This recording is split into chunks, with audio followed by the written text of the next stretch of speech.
आज पहिल्यांदा आम्ही शंभूला थिएटरमध्ये नेणार आहोत. तो कसा राहणार आहे काहीच माहिती नाही. हॅलो एव्हरीवन, मी काजल. सो आता आम्ही आधी गजानन महाराजांच्या मंदिरात जायला निघालेलो आहोत. त्यानंतर जेवण करणार आहे आणि लगेचच मराठी पिक्चर देऊळ बंद दुसरा पार्ट आलाय तो बघायला जातोय.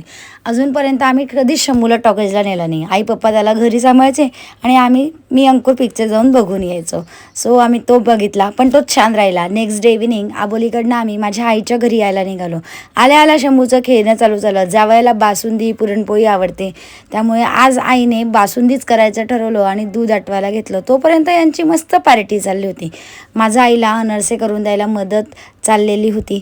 आई आणि मी दोघींनी मिळून अनरसे केले. 33 असे 2 बॅचमध्ये आईला तळायचे होते, कारण मावशीलाही वांडायचं होतं आणि मलाही. सो बरेचसे अनरसे आम्ही तळले. रात्रीचे 11:30 झाले. आमचं काम चालू होतं. हा मध्ये लुडबुड करत होता, तर तुला आईस्क्रीम नको असेल तर मी खाऊन घेईल म्हणून आईने रागवलं आणि फायनली गेला. भेटूया पुढच्या व्लॉगमध्ये. Bye bye.